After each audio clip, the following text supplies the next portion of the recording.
Welcome to the Beacon House Podcast, recorded live in Knoxville, Tennessee.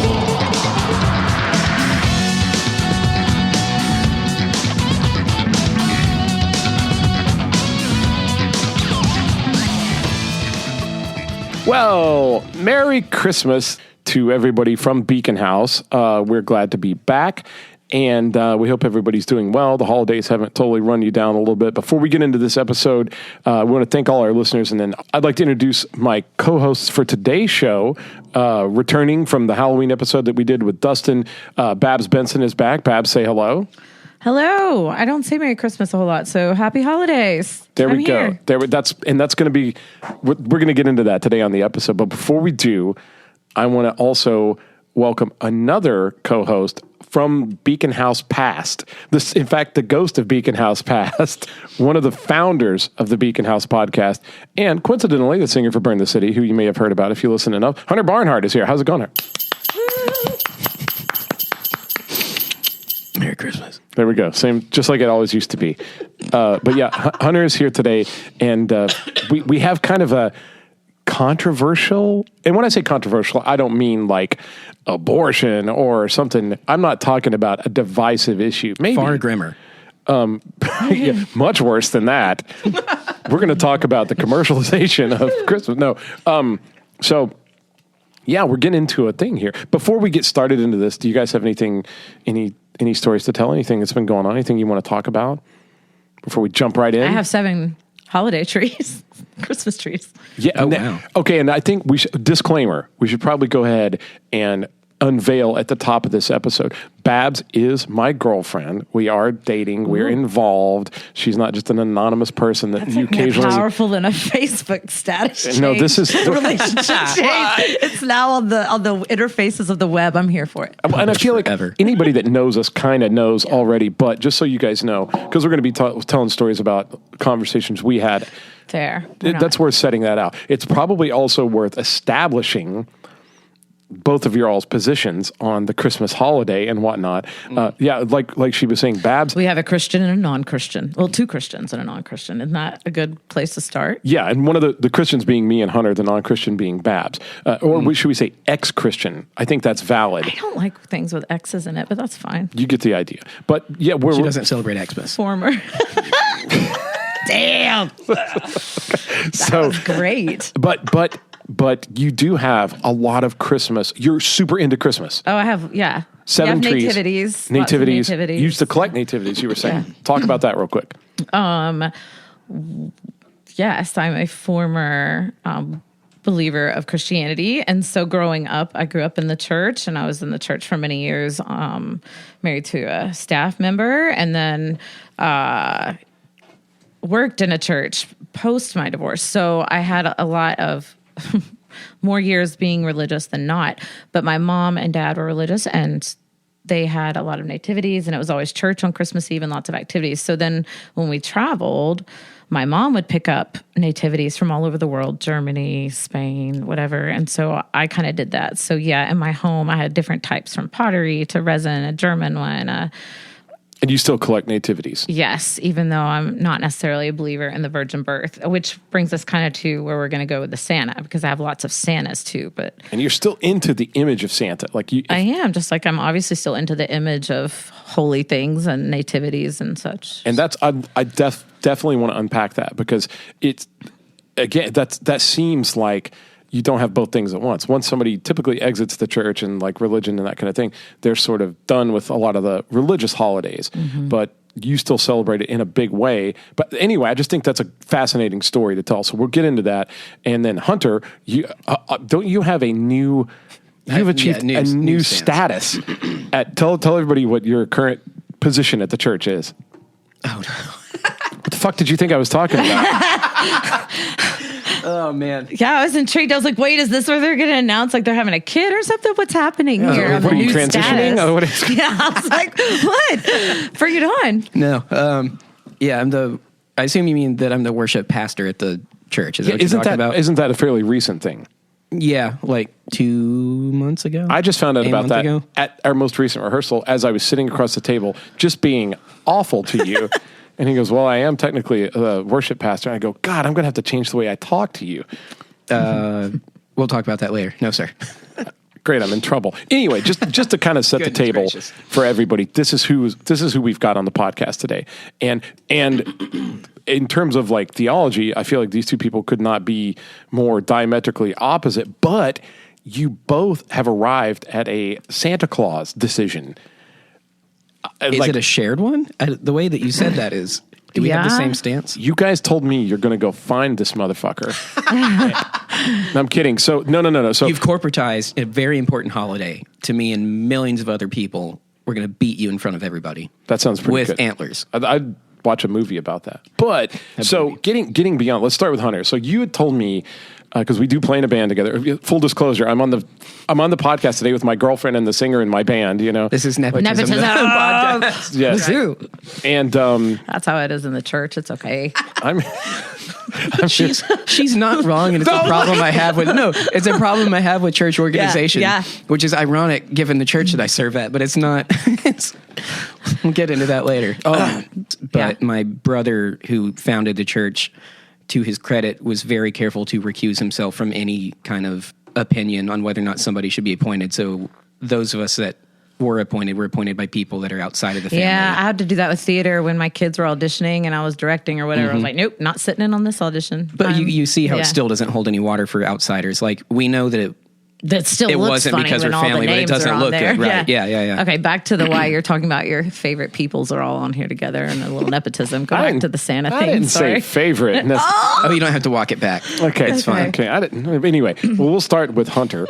This is going to be a humdinger, I can tell. So, Hunter, you had mentioned to me in passing, probably at rehearsal, that you and your lovely wife, Libby, shout out Libby, the voice of Beacon House at the beginning in the intro, we love you. Also the mom of Burn the City, shout out Libby. But you said you guys had made the decision, if you were to have children, to not do the Santa Claus pageantry, like the myth, or whatever you want to call Santa Claus, whether it's a cultural phenomenon, whether it's a tradition. You guys had made the decision to not do so. If I can provide some background for where I came from to that. Do it. Because Libby grew up in a very, very anti-Santa household for religious reasons of, I don't want you to find out, oh my, spoilers, guys, Santa's not real, and therefore start questioning all the other stuff we've told you in life. So that's where that was born in her family. My family, on the other hand, had a mother went to measures I've not heard anybody else talk about to make Santa seem real. My favorite story is that I think this was before I was born, but my oldest brother was like getting around the age where he started asking questions about it. And in order to sell the reality of it, she like went out on Christmas Eve after he was asleep and jingled bells under the window so he would think something was on the roof, and then tracked with boots snowy footprints from our fireplace into the living room and back. And that's just some of what she used to do to like really sell it. So like, that feels like there's a guy in your house. Yeah, I come from an aggressively pro Santa household. That. Okay. But the thing that we arrived at was Libby was very anti and I was very for, because I thought the myth and fun of it is fun. But we actually did a little poll. Kind of, sort of the same thing. I know we didn't do it in time. Sorry if anybody didn't see it, but we were asking some people just randomly, did you do Santa? Or if you had kids, would you do Santa?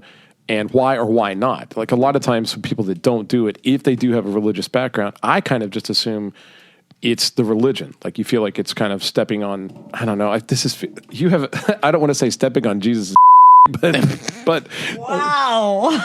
Oh man, you say so much more heretical shit than me, and you're like a believer. I know. I'm not a role model. He's not proud of that. We've done this a million times on the podcast. I'm not trying to be a role model for anybody. Too late. Oh, thanks. So, I don't know if I'm going to leave that in or not, but you get the idea.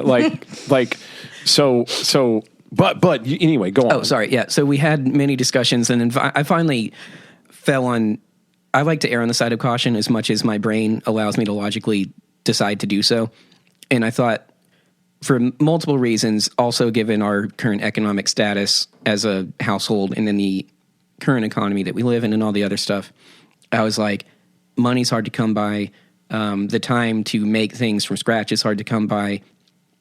And then the risk, even though it was not personally a thing I dealt with as a kid, the risk of potentially making your children question whether or not you've lied to them about other things all mixed together. I was like, well, if we're going to be a Christian household that has children being raised in it, then we're going to not corporatize it as much as possible in the celebration of the holiday. And, kids are going to know that whatever they get is coming from us. And that might be why you didn't get a bike this year. Also, you didn't do your chores. And so punishment, of course. And I'm fascinated at that train of thought. For one, I don't have any kids. I'm not a parent.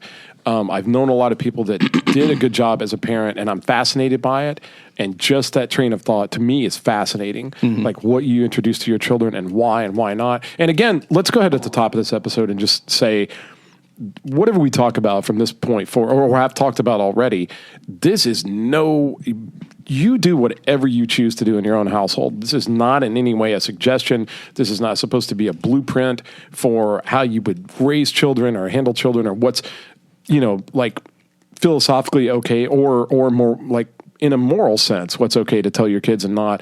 And we're not saying Santa is bad or good and what your reasons for doing it. This is not an instructional podcast. No, we're just condemning the use of Santa. Stop. I'm kidding. He's like this all the time. It just stays this way. So, but that's kind of a similar thing. So, like, and let me present the other side of this. So you mentioned that and didn't really get into why. And then later and more recently, I was over at the house with Babs, and she had done her Christmas decorating, which is impressive. I mean, it's considerable. I think you said it looks like Gatlinburg threw up in my house. Didn't you? Didn't you walk in or took a shit? You said something with bodily functions about the decor of my house. There aren't many others that are any better. I called it fantasy of trees also, but like, I mean, it's considerable. And she did that in like one day. I just want everybody to know, I put up one Christmas tree, well, like 1.5, and it nearly killed me. I did it all in one day, and I rushed to do it, and I felt like I'd been beaten up after it was done. And like, she did 7 trees in one day. And a whole house. Like, I don't understand. It started with dragging about 15 big boxes out of the basement onto the driveway, and then dragging my adorable youngest child out there to help me, and because she doesn't go in the basement, and so she helped me get it from the driveway into the house. And then one of my trees was so big I had to take it apart in a box in the driveway and bring it in like piece by piece because I couldn't lift the box.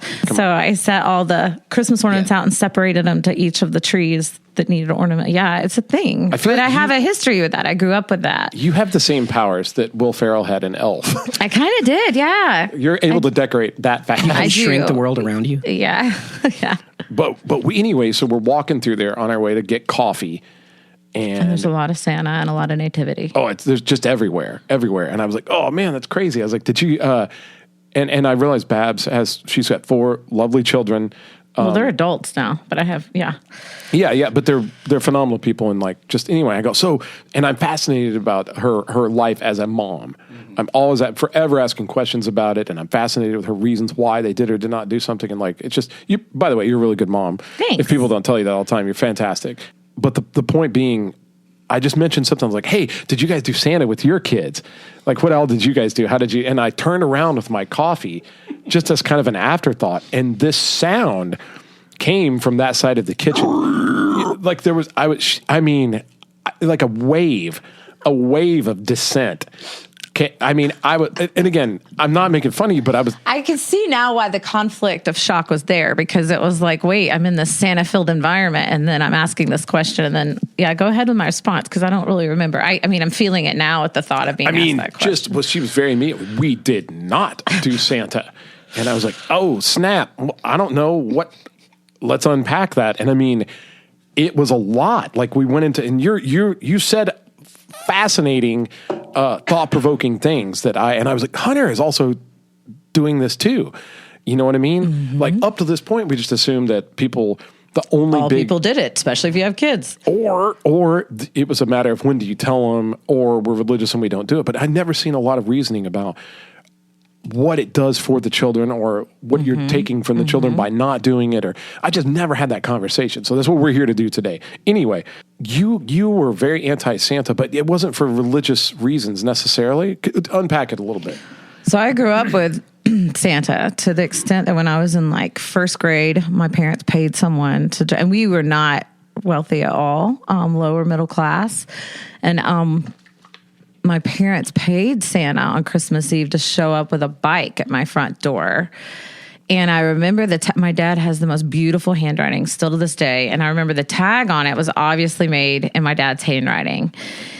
And, Santa delivered it because the bike wouldn't fit through the chimney. And that was the point where it was like I knew, but I didn't want to hurt my parents' feelings to let them know I knew. So just kind of went with it. And even when I was married, my dad always, can you tell my daddy's girl? He would always have one extra little present, kind of like Ralphie with the gun. Oh, Santa forgot something kind of thing. And so it was like, they knew I didn't know. We just didn't have any big life-changing conversations about, hey, that man was dressed up when he brought me the bike. Tell me what's real. So I was kind of meh to Santa. And then as I grew up and experienced some hard things in life, when I met my kid's father, we had kids right away, all of them, in fact, in like a 6-year span.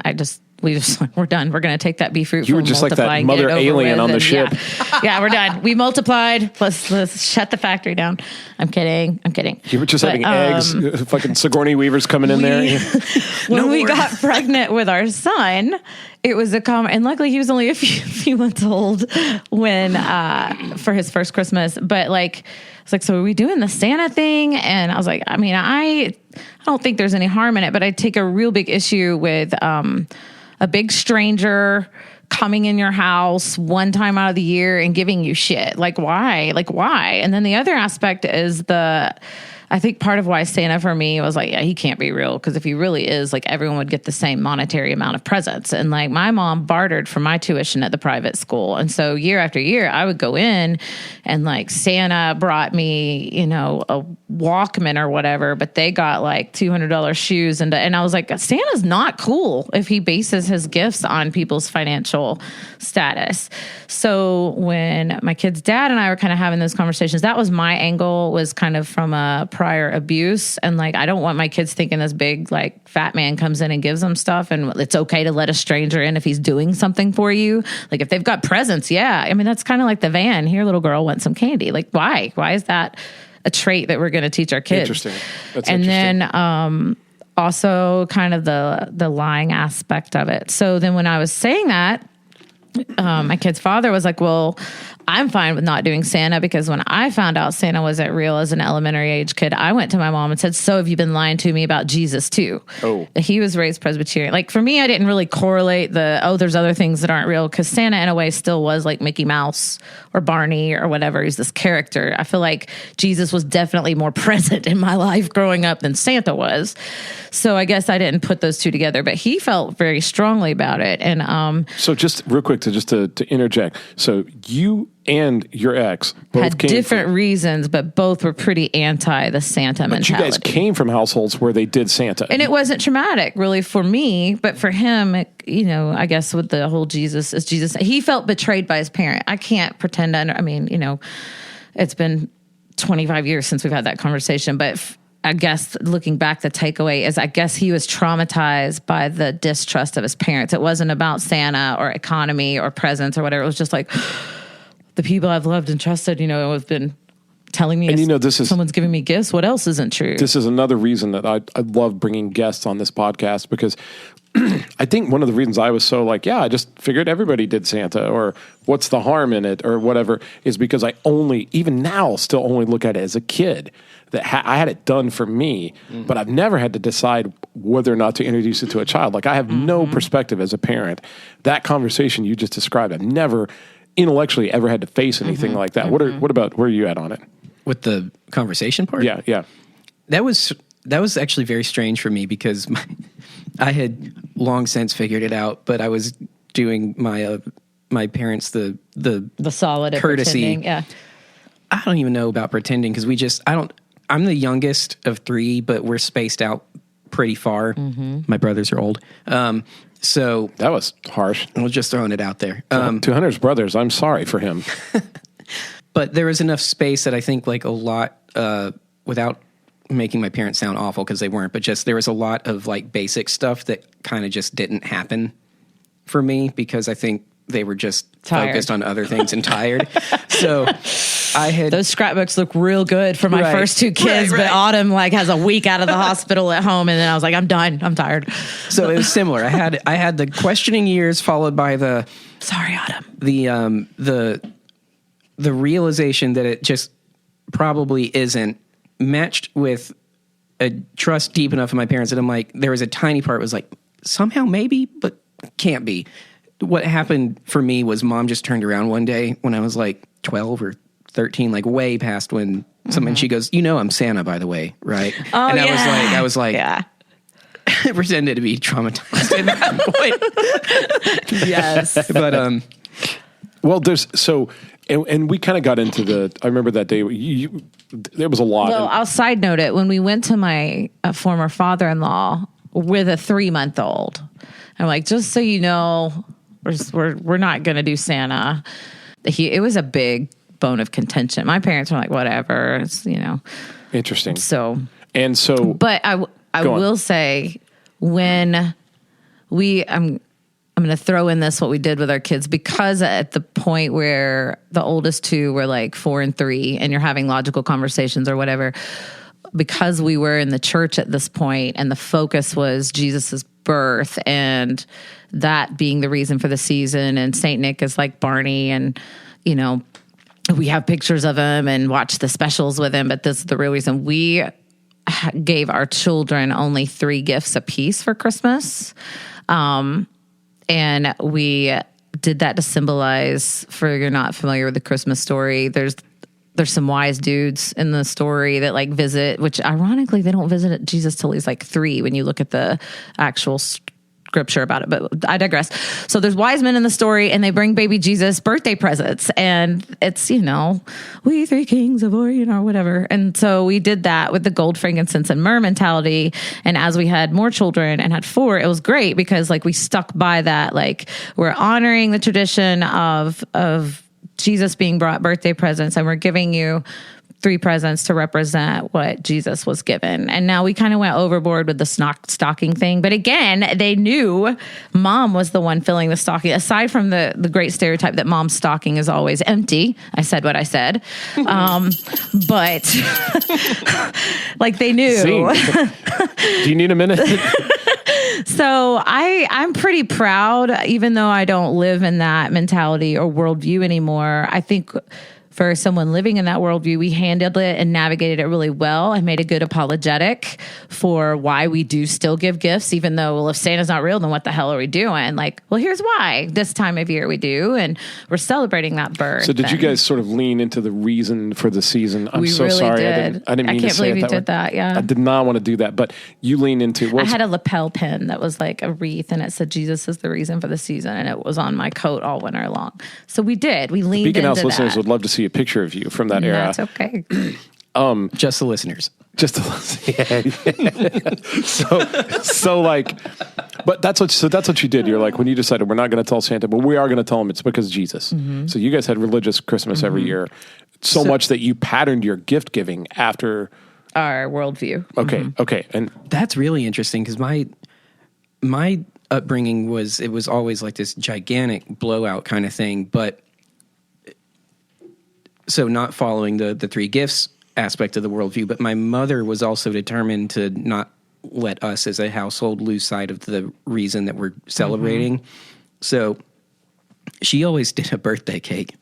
Yeah, we did. Yeah. Well, I don't know if we did, but the church had one, or somebody in the church at some point in December, we had a birthday cake, and we pastored a lot of people that did that on the holiday. Yeah. I mean, if you're going to do both, I think that's probably I mean, not the gift amount part, that's determined by the household, but if you're going to do both, like at least maybe make sure that it was like a version of Santa was so happy that Jesus came that he's bringing gifts to everybody, like something that doesn't really make logical sense. I stand by my gold, frankincense, myrrh, 3 gift No, rule. it's fantastic. Parents on a budget, look into it. That's right.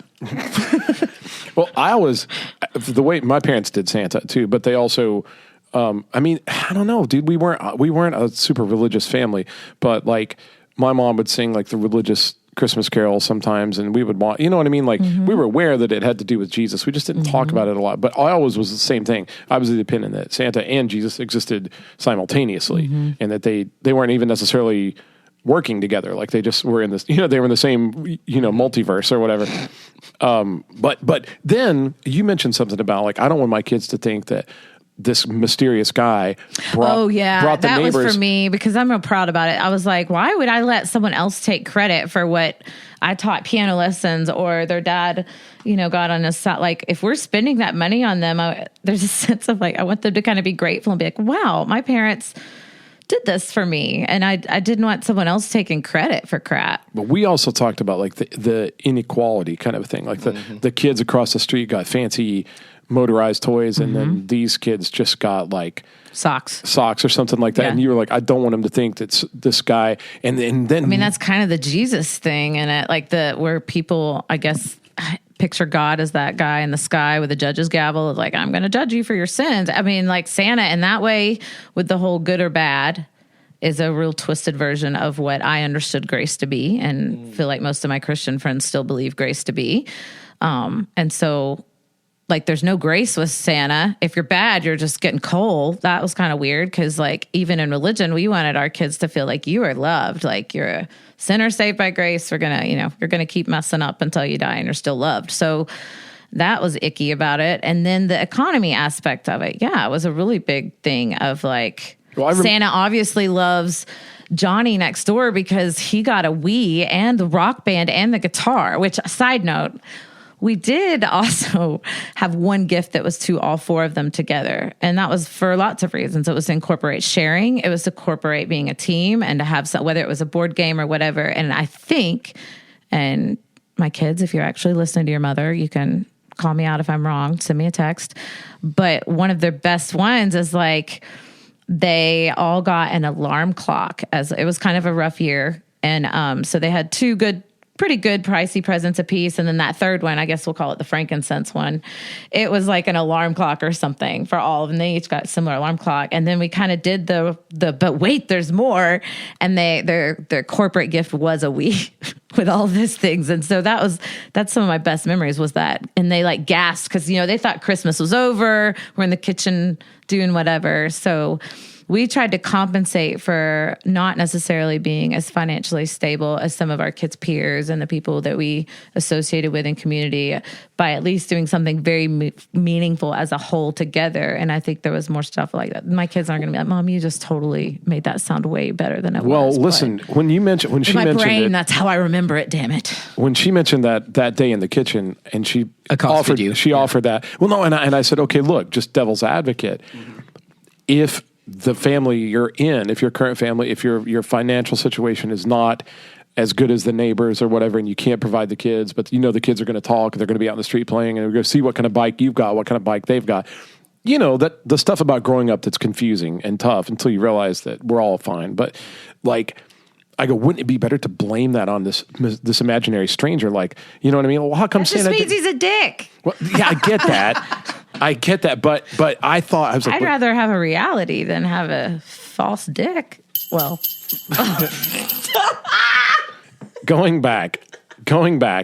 But no, I thought if you're going to blame something like that on your kids, wouldn't you rather? Well, I guess Santa. I don't know why Santa didn't bring you the toy you wanted. Maybe next time. But you're creating unnecessary bitterness in a child. That's true. And you said something. You go. So you'd rather tell your kids, sorry, we just couldn't afford the presents that the neighbors could afford. And you said, absolutely. And I went, why? And you went, because it opens the conversation. And I thought that was prolific. Mm-hmm. Like, so on a... You're still hung up on the fake penis, aren't you? No. Well,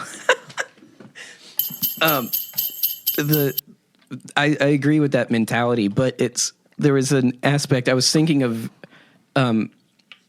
having told the story. I remembered how I started to figure it out, and it was the dumbest thing. And I'm now feeling incredibly stupid for not asking for a better gift, but I was convinced when I was very young that because Santa was magical, this thing that you said at the beginning about he delivered a bike. And I was like, well, if he can magically fit through the chimney, he can magically bring a bike through the chimney. That's dumb. I've had those thoughts as a kid, right? Multiple years in a row, and with each successive year, to your point about blaming him, I don't think that I ever got mad or upset about it. I was just always like, I wonder why he didn't do it, and then just moved on because, again, there's a bunch of stuff there. But I wanted a 5-foot-tall Godzilla animatronic, and you still do, in a custom Monster Island. Well, this is what's silly about it. You were talking about it before we started. In fact, you want to talk about Godzilla on this show. No, I didn't. I found a way to do it, didn't I? You did. Anyways. Mad props. The thing that's killing me, why didn't I ask for a cure for diabetes? Like, of all things, if you're going to go magical. I spent years going, just get me a big dinosaur robot. Yeah. No question about, like, drop a little, like, new pancreas in the stocking or something. Well, you probably weren't. Well, I don't know why. I just don't understand. Really good, I was certainly very diabetic. That's a good reflection, though. I will say, when I said that opens the door for conversation, I'm going to brag on my son a little bit because fast forward a couple of years and he had started playing. We homeschooled, and so we didn't do group sports a whole lot. But he started playing with a group, and he had generic cleats, like the Academy ones or whatever, and everyone else had like the Nikes, and they were all great people. I loved those years, and the memories are great. But anyway, I remember the first time he went to practice, and I'm probably going to get this wrong, but something along the lines of coming home and like somebody had made a comment or there was an observation about his shoes. And my son, not that he's not cocky, he should be, but he's not. And he's just kind of like, oh, I just wanted to wait till they saw me play. And fast forward, I can say that because he was like MVP. He never sat out a single minute of every game. He started whatever. And so I think it was important to have that conversation from early on, like with our kids, no, we can't afford that. And blah, blah, blah. And yeah, we dressed out of resale shops and thrift stores before it was the cool thing to do. And, they had some generic shoes and we saved up for the whatever. And so not that Santa and having that discussion about financial gifts, but I think it did have some shaping in our kids of like, it's not about the shoes that I'm getting ready to wear. I'm going to show them I can crush it with a damn football. And so I'm very proud. That moment stands out to me with my son of like the maturity that he had to not get flustered and come home and be like, damn it, you got to take me to go get some Nikes before the next game. It was more like, Mom, I showed them like, it's not about my shoes. It's about what I do in them. So that's good.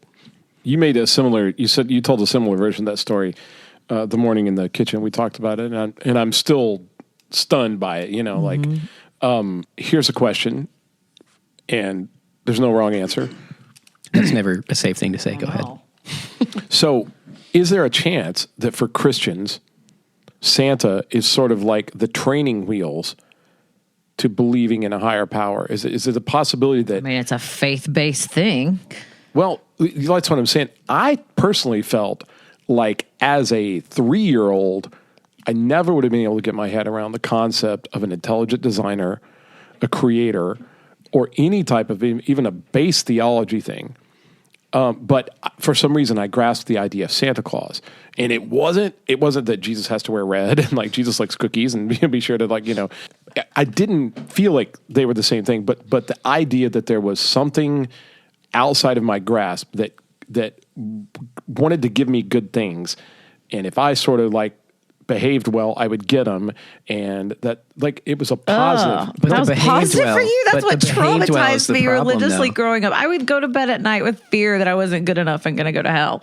Like I remember that from a little girl. I think I got baptized so many times. I ran down the aisle, the turn and burn. So the idea of someone rewarding you for your behavior, like ick. See, I never had that freaking age. I never had a fear. Suck. I never had a fear of condemnation in my upbringing ever. That's amazing. Sounds wonderful. Sorry for everybody out there. But I never had a fear of that at all. I just had a fear that if you try, good things will happen. No, it was as very a pastor's much like, wife, when I would teach and lead Bible studies and part of my testimony or whatever, my joke, and I realized how warped it is thanks to some therapy.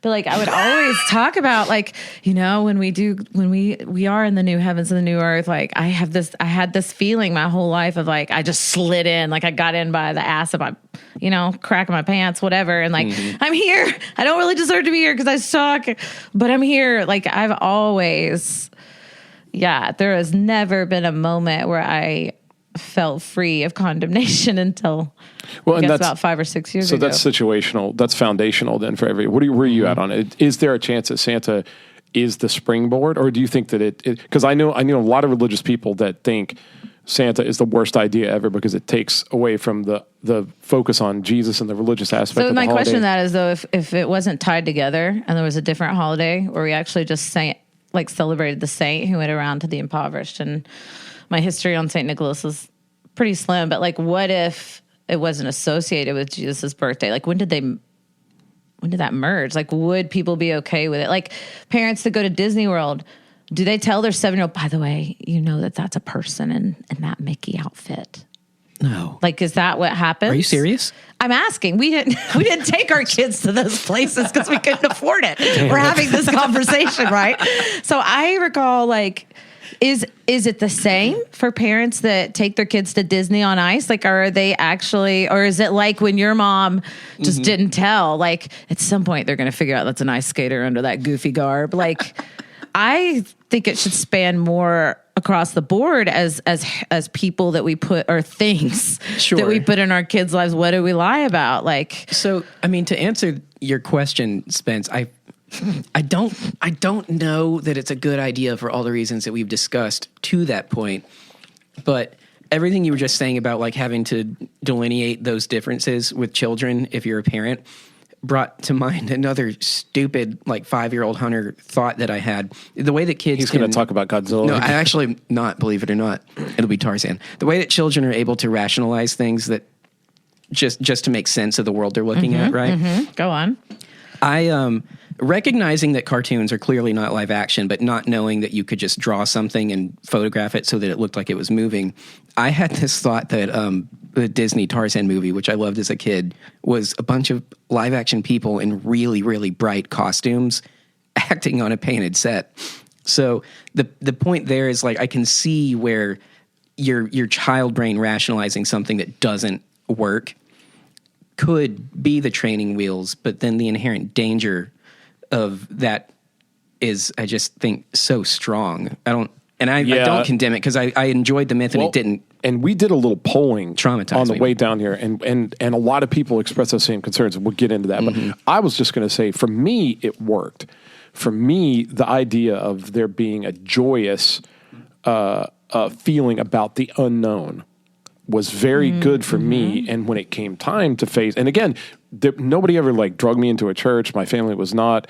I mean, I think they had beliefs, but they weren't like real religious, and we weren't ritualistic. We didn't go every Sunday. We didn't do like we you know what I mean? Like maybe as a kid a little bit, but there was a point where I had to encounter it later in life, you know, and like really, really dig in. And that's where I spent all the years in theology and blah blah blah. Weirdly, I found it through music. Like most things probably, but that childlike wonder actually made it real easy for me to kind of like, I saw it as a positive thing. I never felt a condemnation from religion. I saw other people have it, and I saw other people I knew going through it, and I went to churches I did not like. You said an important word of condemnation. I answered my own question about why parents don't tell people Mickey or Barney in a costume is fake, because there's no consequences whether they're fake or not. There's a consequence with the Santa thing, one way or the other, like your crush that he's not real, or if you think he's real, there's this behavior thing of, I got to be good. Like with all the other characters you're introducing your children to throughout their span, there's no discussion because there's no consequence or effect personally on that childlike character to your child. For me, but Santa's the one that interacts. For me, Santa and God felt that way. They didn't feel like there was a consequence. It felt like there was only good news. But I realized that's not. You didn't ever have a fear that you weren't good enough for Santa to bring you a good gift? Never. You just assumed I'm good. Man, you had a high sense of self-confidence. That's so cute. No, I was always interested in doing the right thing. Even when I didn't do the right thing. I've been a bad kid at times too, but like, even when I was doing kind of terrible things and being a bad teenager or whatever, I was still like helping the old lady down at the end of the block with her garage, and you know what I mean? Like, what is the thought of like building? A lack of integrity, though. What is the concern that there is like a moral corruption of building a moral person whose morality is based on material incentive? Oh, That's only just now occurred to me talking to you about this. He'll come in and he'll say a bunch of shit, and then he makes you you're about but ready to aren't choke there him. some religions that are like that? I mean, like Catholicism. I mean, not all religions are a sinner saved by grace. No, because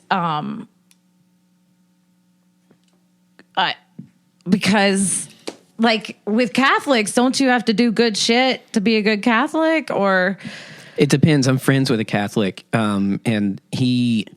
That sounded so ignorant. Don't you have to do? No, it's fine. No, it's fine because I didn't know. I have learned more about it since becoming friends with him because of Blood Dad himself. His sister's married to this Catholic man. Shout out Blood Dad. Blood Dad. Saw him at the show. I just mean there's work-based religions. Catholicism isn't the only one, but there's Catholicism a lot of is one of the ones where it is or isn't depending on the person, which is probably true of. That's probably true of all because all people individual perception. But yes, there is so very strictly works-based religions. Yeah. So with the Santa thing, it's a whole works-based thing, and unless you have a kid like the unicorn Spencer, it feels like I'm just a good kid overall. I don't know if I would say, and maybe I'm just around a lot of people that had some traumatic childhoods, but I don't know if I have a whole lot of people in my life that would be like, yeah, I thought I was an overall good kid. We all beat ourselves up or had ourselves beat up over things. Well, and man, like I didn't necessarily think I was a good kid. I just was never taught that outcomes depended on. Like I was taught Santa's coming. What do you want from Santa? And like maybe so occasionally. The coal thing wasn't a big storyline in your Santa childhood. Now there may have been a time when I was being a holy living terror where maybe my mom went, now if you don't straighten up, Santa's not going to bring you anything for Christmas. And that may have given me pause, like, oh crap. But then I was so, you've seen me get excited about things. Imagine me as a kid. When I think there's a Transformer coming on Christmas Day, nothing could stop me. Nothing could stop me. I mean, I knew. I was jubilant. I was annoying. I mean, again, I've calmed myself now, and you guys still get annoyed as piss with me. So Santa Claus doesn't necessarily, it's not training wheels for the God concept necessarily for everybody. But obviously it can be. It can be. Let me ask you this, and this is a question for Babs. So what is the post-religious holiday feeling like? For me? Oh, gosh. Like what? Like I guess what I want our listeners to know about you, if it's not too personal, is what is, now that you're not doing frankincense and myrrh, and now that a nativity scene to you seems more like pageantry than actual fact, what causes somebody like you to drag all 7 of those trees out and put them up? And what is the foundational Christmas spirit? Yeah. I mean, it's the same reason I'm a maximalist in my decor and not a minimalist. There are things that bring me comfort. There are things that bring me peace. There are things that feel safe. And my home is my favorite place. Like I'm a little OCD, like Monica from Friends. I keep things neat and organized. And so for me with Christmas, my mother was an amazing decorator.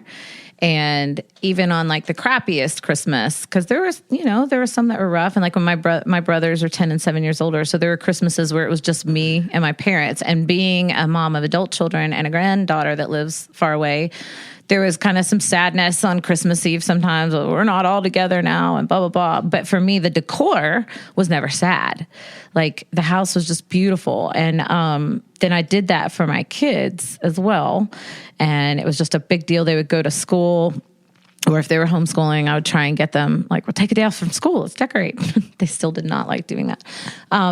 But there were certain traditions, like we have a pickle ornament, and like which one of my kids found the pickle ornament, they got to open their present first. Like we had some fun things with it. And so it just escalated on that feeling of peace. And even now, my favorite thing to do, I put my tree up the day after Thanksgiving. It used to be like the day after Halloween. It used to be after Thanksgiving, but I don't give 2 shits about Thanksgiving. So now it just goes up after. Well, Thanksgiving was good this year. But I wasn't offended by it. It's a food holiday, and it's we stole the country holiday, so I just can't get on board with those things. But I digress. So I put my Christmas up pretty much the day after Halloween. And my favorite thing is to just sit there and have a cup of coffee and look at my trees and all of the memories that go with it, and picturing, when I purchased that item or who gave me that item, or my kids used to like setting up the nativity, or I used to collect snowmen and they would. So it's a fond memory to the past. And even now there's new traditions with it that I like my probably newest tree is a retro silver tree. And I took pink flamingo yard ornaments and they're all not like they're big. The tree is covered with pink flamingos. And then it's got a top hat from Cirque du Soleil, which was a Vegas show that I went with my mother.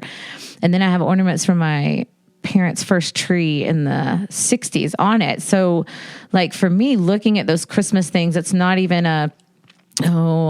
it's a festive time of year or celebrate. It's like, it's all those memories and then even future memories, like the idea of Elia coming in and being a toddler, riding around in my house on a little scooter and seeing all the lights and explaining, well, your mommy made that ornament out of macaroni noodles when she was in school. And, like it's just a nostalgia, but I also like the present Christmas and future. I'm going to see the Messiah this week with my parents, and I love that. So yeah, like imagine what it's like for Babs to go, I think I'm going to go and sing the Messiah. Like I was like, wait, what?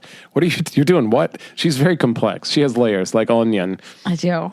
So yeah, now for me, Christmas is, and I still love sacred music. Like Sweet Little Jesus Boy is probably one of my favorite Christmas carols, and I kind of want to go to church this time of year. I might get up and leave with the sermon. That's okay. But like the music itself and like people being, for the most part, cheerful. I don't give two craps about like the shopping, and the presents stress me out. And I think it's easier to do presents when you have young children, because it is a little bit more commercialized and like, okay. And, but for me now, being a non-Christian person, Christmas is still just as special and honestly less busy because we were doing 3 services a week, and there's all that, and Christmas parties at school where you're like making the cookies, and with 4 kids, whether you're homeschooling or whether they're in school, like there's a Christmas party and there's this and that. So honestly, I love Christmas even more now because it's more calm and just a reflection of good memories, and then the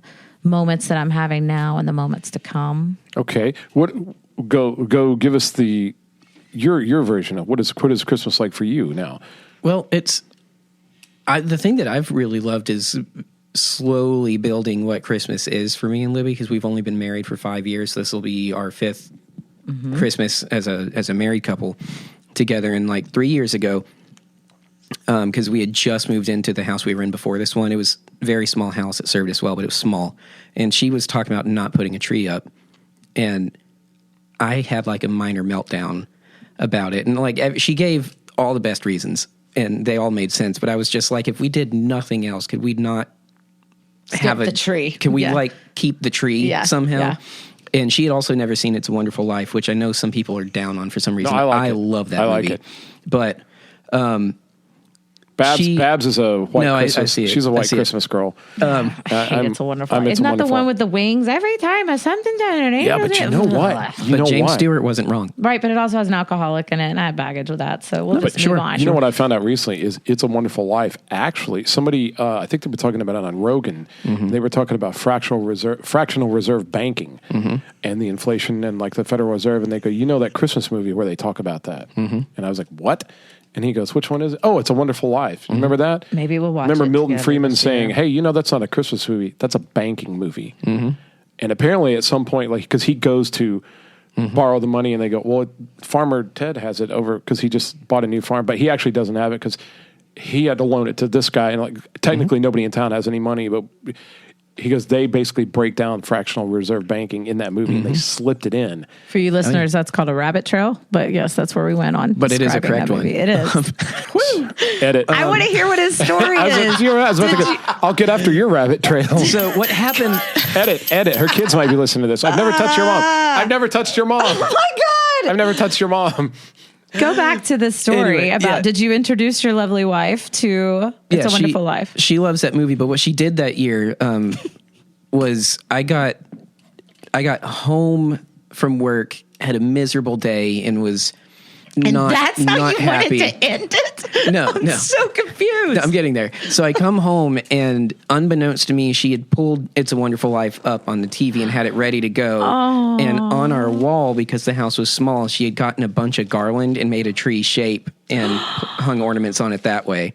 So Christmas has changed every year, because then we went to a tree, and now we've got a tree up. But there's also like she couldn't find it because we just moved, so it's in packaging somewhere. But instead of an angel or a star, like our tree topper is this little piglet stuffed animal that she has that she loves. So the answer is ours isn't really consistent yet. There's not a consistent amount of presents one year to the next. There's just decorations based on what the energy is, and then the actual spirit the holiday is supposed to have of joy and celebration permeating the household. And so I'm excited to see like what other things do happen. Can I ask you a question? Yeah. Are y'all going to do any at-home spiritual, I don't want to say rituals, but like, for example, we did the Advent story pretty often. I'm not going to lie and tout the good religious mom card, because we failed a lot of times. So we kind of have this candle. We have an Advent candle, and we tried on Sunday nights for several seasons. Like we would do the Advent thing. Like, will y'all do that together in your home? Like read the Christmas story, Luke 2 on Christmas Eve or something? Like when there's kids, or do you mean now? Now. No, we haven't. Okay. That was something. Wait, what is the Christmas story? It starts baby in Luke Jesus is 2, born. and when you start with chapter, I think it's chapter 1, I'm foggy. You start with chapter 1, and you read like, I think literally, which is, we could have a whole fucking podcast about this and how the canon came up with the Bible. But chapters 1 through, I think it's 24, if you read like a chapter a day, it will lead you up to the birth on day 24 of December in that chapter in Luke. I don't think Matthew and Mark's account of the virgin birth is like that, but Luke is like that. And so for Advent, they chunk it together, and instead of doing it every day, I may be getting this wrong, I'm sorry, but like on Sunday, the first Sunday of Advent, you'd read like chapters 1 through 7, and then you'd read, or 1 through 5, and chapters then or 6 verses? through. No, it's chapters. It's the whole. Wow. It starts in the beginning of Luke. I feel like it. Luke is just such a detailed book. Like that's, Could be I don't off. disbelieve you. I That could just be off. shocks me. Anyway, we would But the read point. chunks of things leading up, and then on the Sunday before, or maybe it was the 5th, it was like the Christmas Eve one, there's like you're reaching the climax of the story, the birth. And so, I mean, we were not believers together before kids. So that was something that happened after kids. But I mean, we went to church with couples that didn't have children or were empty nesters, and that was a big tradition in their home. Anyway, so no, y'all haven't done that before, or is We it because it haven't, hasn't but crossed your mind? It's not crossed my mind. Okay. Her dad used to do that, so I've heard a version of that a bunch, and she hasn't outright asked, but just to tell on myself a little bit as far as like the Christian household aspect of it. We're not necessarily anti or aggressively against religious tradition at all, but we, without sounding hokey about it, are very like spiritual and faith-based and not so concerned with the corporatized version of things. So I'm actually interested. I'm going to talk to her today about it. She wants to do that, because the thing I was going to tell myself our church is really big about families praying together, the one that we go to. And she wants to pray with me very badly, and I can't bring myself to do it. And it's not anything against her, but prayer is super duper personal and conversational when I do it. So just like, it feels weird. It doesn't feel weird that you're talking to something, not answering. Sorry. I'm so sorry. uncalled for. You're fine. Edit. I don't know. Sorry. You're fine. He can edit that out. That's valid, I think. I was going to say, we get answers, I feel more like you. It's very personal for me too. But so I'm not against it, but I also feel like I let her down by shooting it down all the time. I'm trying to like, I haven't bitten a bullet yet, but I really kind of want to just pray book with of her. prayers, and maybe y'all could start that way. Wow, I'm giving like Christian advice, and I'm not even. Fuck Christian. yeah, you are. That's helpful. There's though, lots of because books where like you can pray through a specific thing or whatever, and y'all could just do that together. Yeah, she's tried to meet me halfway on and be like, it doesn't have to be blah blah blah, and I keep on the fly. Yeah, but all that to say, like, we don't have more than intent and like accountability with each other, like a standard thing to do. I'm giving all of my books to. I'll take a it. whole bookshelf of shit. I'll take I'm it. going to loan it Not to you. them. I want to see some of it. Anyway, look. You can see it in pictures that I show you. So, in the interest of time, so what we need to do, like I said, we polled some people on the way here, and just because we didn't have time to say, hey, can we mention your name or not? Let's not mention any names. Let's I just do say want to hear that one, though. You told me there's one. there's several people said things, and I'll go to one. I even asked my kid, one of my kid that has a kid. Let's go ahead and start with Start with that one? Okay. So I had texted Raven, which my daughter and her husband are Anglican. Okay. And so I asked her, about Santa, and she said, we're definitely not doing Santa. And I said, my heart's happy. I did do something right as a mom. And I said, Again, is it the religious reason? No intention here. Raise your kids how you like. Right. But we do condemn sorry. Santa. Yeah. And then I said, is it a religious reason? And she said, not necessarily. And I said, is it an honesty thing? The idea that Santa doesn't give financially the same with everyone? Like I was shooting questions. She said, it's the honesty thing. I don't want to lie to my kids, but I guess religion. I don't want the holiday to be wrapped up in presents, pun intended.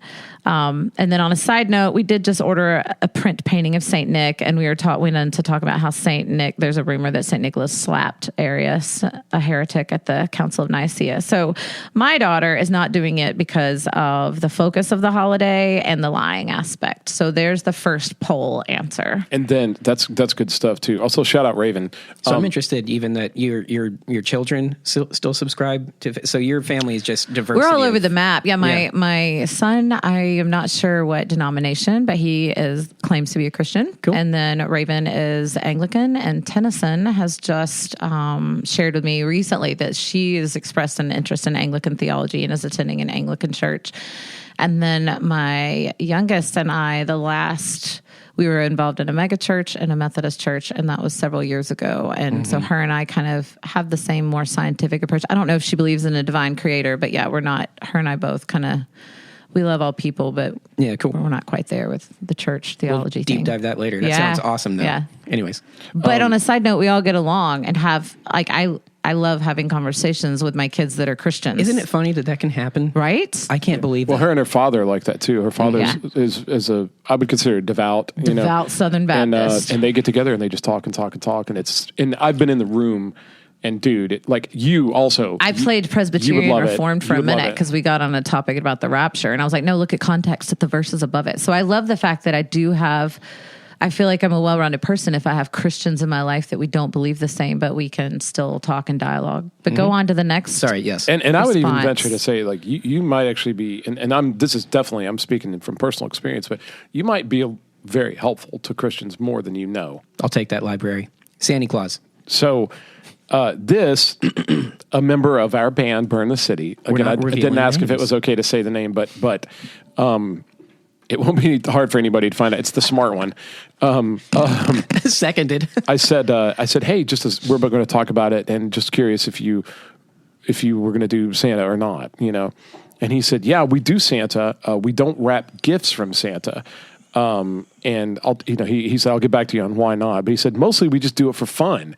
And our son may find out one day, and he may or may not have an existential quandary when it happens, but it feels like a cultural thing to us. It's fun to participate in and gives him some good memories. And then he came back and said, so it turns out, the main reason we don't wrap presents is either laziness or there's an element of secrecy. Like we don't want him to find some of the wrapping paper. It only shows up on Christmas morning. I'm intrigued because a lot of parents do that. They put unwrapped toys out on Christmas morning, like the bike or whatever. I'm guessing that's what he's saying. Yeah. And he doesn't want it to just also, they have a young child and it can't just sit under the tree because the child, Yeah. So the presents show up on Christmas morning, and I said, okay, thanks for letting us know. And then he came back and he said, by the way, he goes, my primary hangups with it are one, being responsible for the first big lie in the child's life, and then contributing to the consumerist mentality culture that we have. Yeah. And you guys had said that too. That was another fellow band member of ours right. who said But that. don't forget to support us and buy our merch. That's true. Consumerism ends at the Burn the City merch table, folks. Sorry, keep by going. the way, January 4th. If you we didn't talk about that. We're getting there. The podcast's still going. All okay, right. Babs, did you have somebody else? No, but on my stories when I just posted kind of the yes or no, I've gotten several yeses and I hadn't gotten any no's yet. So apparently some of my friend groups are all about the Santa. Okay. And one of them that said yes, like has a grown daughter in college. So I might reach out and be like, tell me, did it traumatize her when she found out Santa wasn't real? But no, mine are all seem to be yeses. The people that have responded, with the exception of my kid. I reached out to a former Beacon House guest, a repeat guest, and she said if she had children, she said probably would do Santa, but she wouldn't make it a huge thing like some people do. And she said, I definitely wouldn't use it to blackmail my children for good behavior. It would just be a fun holiday story. So anyway, there's that. That makes sense. Mm-hmm. So yeah, so anybody? Can I put a side note? Hit it. My children thought they were part of an elite group of adults, by the way. So if you're not doing Santa with your child, I feel like there was one incident in 25 years of parenting and 4 children where I think my child did kind of ruin it for somebody's kid. But of the most part, we'd be at the grocery store, H-E-B, whatever, and some cute little old lady, and what's Santa Claus going to bring you for Christmas? And my kids knew to kind of look and smile and go, I don't know, or I've asked for that. Well, like they would they wouldn't really roll. Well, I had a few girls that might roll their eyes, but like they responded accordingly. And we just told them, it's not your news to tell. You're part of the adult club that no Santa's not real. You do not need to crush somebody's rainbow and have some Karen be like. And so I'm pretty proud of the fact that my kids didn't use that knowledge as power and ever, I mean, to my knowledge, ever ruin it for anyone else. So love that. Going from there, Hunter, do you want to, speaking of crushing rainbows, would you like to talk about Godzilla real fast? Godzilla real fast. Oh, it's so good. It's so good. In fact, the only thing I think that would be better than everyone going out to support it, because it's an incredible film on its own right, would be to show up on January 4th at Scruffy City. January 4th. It's the first Thursday of the new year. He stuck the landing. Burn the city. We're he stuck the fucking landing. Godzilla will actually be at the show. If you don't tempt me with a good time. I'll come up in one of those Halloween costumes like Godzilla. I will pull you on stage. Oh, challenge accepted. Do it. As a matter of fact, anybody that shows up at Scruffy City Hall in Market Square with this something January Godzilla 4th, on them, we'll actually watch Godzilla with you. The members of Burn the City will have a private screening of Godzilla after. That's if we win, and winning is dependent on your vote, your enthusiasm, your attendance, and then also your vote and your enthusiasm and attendance. That's true. And full disclosure, this is round 2 of the Band Eat Band Battle of the Bands. Knoxville Battle of the Bands. And for anybody that feels so inclined, if you were going to do anything on a Thursday, I think it's free admission until 7. And then with your admission, you get a vote. Mm-hmm. And if you buy a drink, you get a vote. Yeah. And if you order a pizza, you get 4 votes. So come the first Thursday of January. Yeah, and let's be nice to the competitors as well. Like, there's a lot of good bands in town, so y'all are badasses, so they must be. Need you to show up and help. Yeah, we're screwed. It's round 2. Stakes are high. We're going to be competing against other bands that won the first round, and like we really need your all support. So. If anybody can, and again, if you buy a pizza, and the pub pizza is delicious, it's wonderful. If you buy a pizza, you get 4 votes. And by the way, we didn't know this last time. All of your votes go to charity. So you put a ticket in one of the buckets. It's either Humane Society or Young Williams or whatever. They donate money to those places. So it's not like you're just helping these bands jack each other off for posterity. Like you're doing it so that other people can get help. Yes. January 4th, come eat pizza for a good cause, and maybe enjoy some music. Why not? Also, thank you guys both so much for being here. Babs, Hunter, welcome back. It was fun to be back. I'd like the record to reflect that Barney the dinosaur is real. I hate you. Oh, my.